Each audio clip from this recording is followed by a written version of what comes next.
A mistake had been made, and the message had been distorted. The word have had undoubtedly come there from some other telegram in place of the word. Berlioz, which got moved and wound up at the end of the telegram.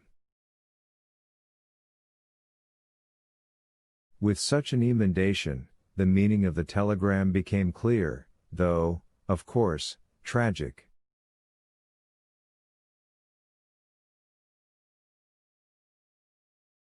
When the outburst of grief that struck Maximilian Andreevich's wife subsided, he at once started preparing to go to Moscow.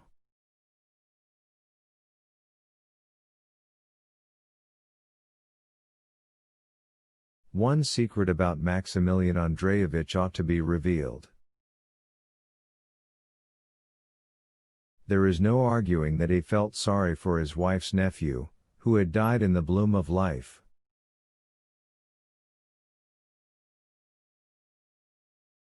But, of course, being a practical man, he realized that there was no special need for his presence at the funeral.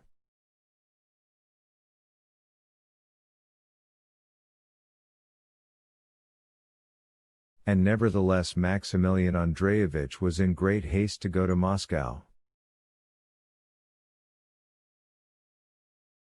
What was the point?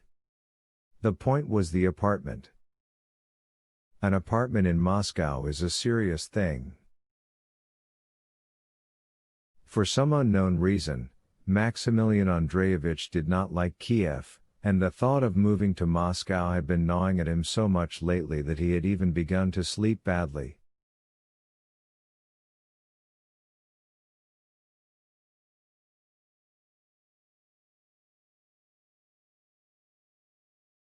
He did not rejoice in the spring flooding of the Dnieper, when, overflowing the islands by the lower bank, the water merged with the horizon.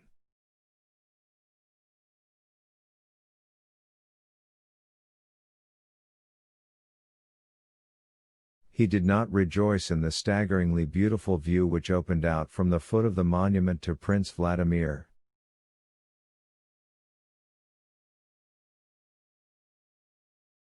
He did not take delight in patches of sunlight playing in springtime on the brick paths of Vladimir's hill.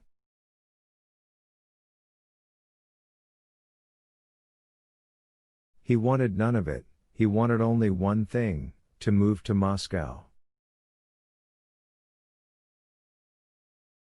Advertising in the newspapers about exchanging an apartment on Institutsky Street in Kiev for smaller quarters in Moscow brought no results.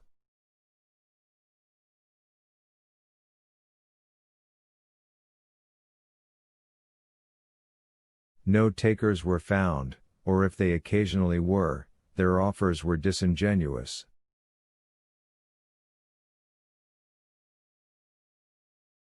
The telegram staggered Maximilian Andreevich. This was a moment it would be sinful to let slip. Practical people know that such moments do not come twice. In short, despite all obstacles, he had to succeed in inheriting his nephew's apartment on Sadovaya.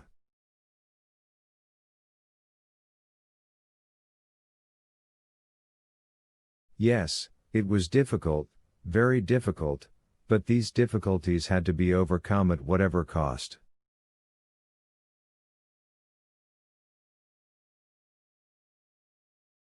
The experienced Maximilian Andreevich knew that the first and necessary step towards that had to be the following: he must get himself registered, at least temporarily, as the tenant of his late nephew's 3 rooms.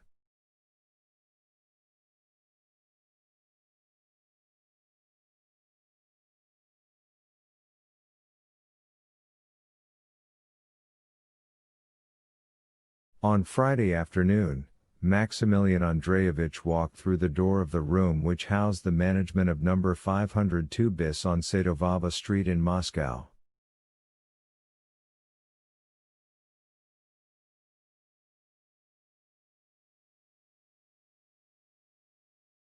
In the narrow room, with an old poster hanging on the wall illustrating in several pictures the ways of resuscitating people who have drowned in the river. An unshaven, middle-aged man with anxious eyes sat in perfect solitude at a wooden table.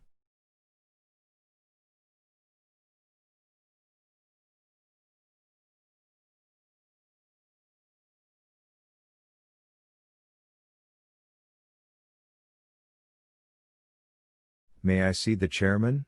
the industrial economist inquired politely, taking off his hat and putting his suitcase on a vacant chair.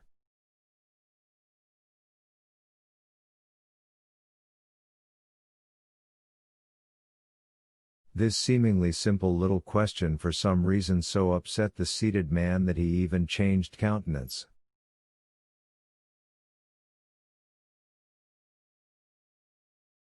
Looking sideways in anxiety, he muttered unintelligibly that the chairman was not there.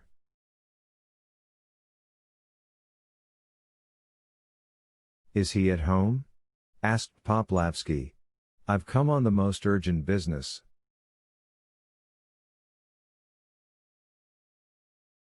The seated man again replied quite incoherently, but all the same one could guess that the chairman was not at home.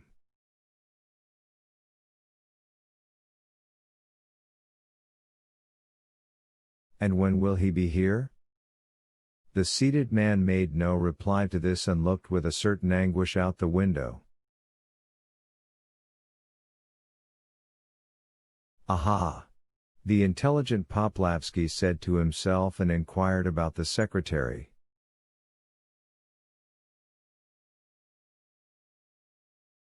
The strange man at the table even turned purple with strain and said, again unintelligibly, that the secretary was not there either. He did not know when he would be back, and that the secretary was sick.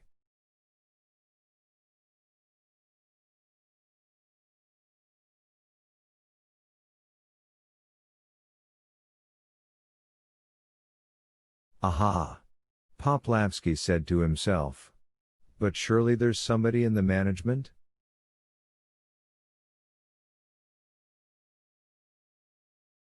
"Me," the man responded in a weak voice. "You see," Poplavsky began to speak imposingly, "I am the sole heir of the late Berlioz, my nephew, who, as you know, died at the Patriarch's Ponds, and I am obliged, in accordance with the law, to take over the inheritance contained in our apartment number 50.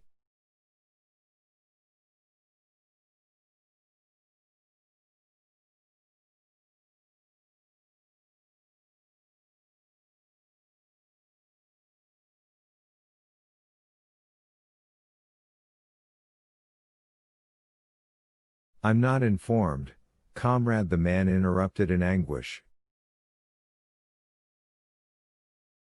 "But, excuse me," Poplavsky said in a sonorous voice, "you are a member of the management and are obliged."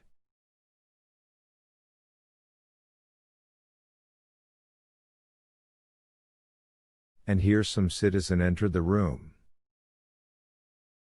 At the sight of the entering man, the man seated at the table turned pale. "Management member Pyatnashko?" the entering man asked the seated man.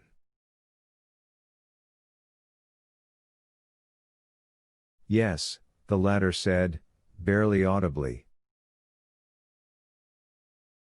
The entering one whispered something to the seated one, and he, thoroughly upset, rose from his chair, and a few seconds later Poplavsky found himself alone in the empty management room.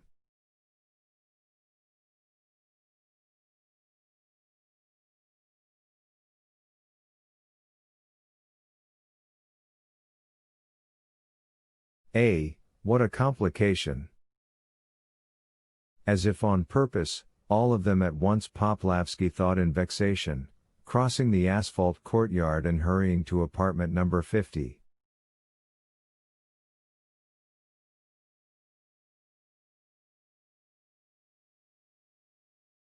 As soon as the industrial economist rang, the door was opened, and Maximilian Andreevich entered the semi-dark front hall.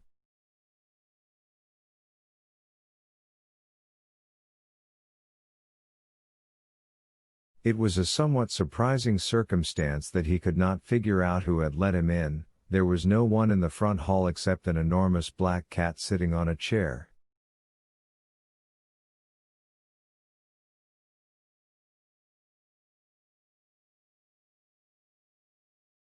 Maximilian Andreevich coughed, stamped his feet, and then the door of the study opened and Koroviev came out to the front hall.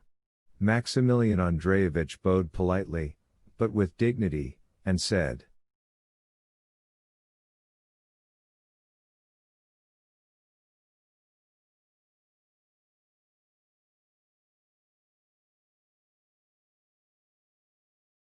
"My name is Poplavsky.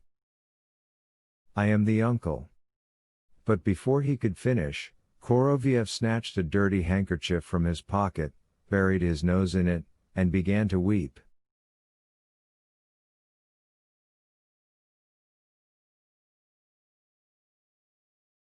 Of the late Berlioz. Of course, of course. Koroviev interrupted, taking his handkerchief away from his face. "Just one look and I knew it was you." Here he was shaken with tears and began to exclaim, "Such a calamity, eh?"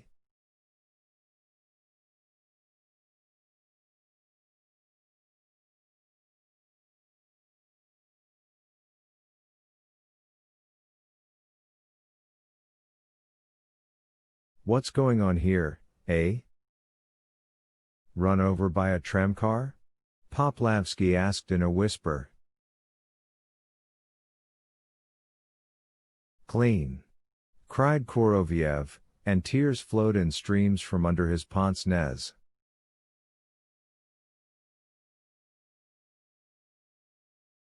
"Run clean over,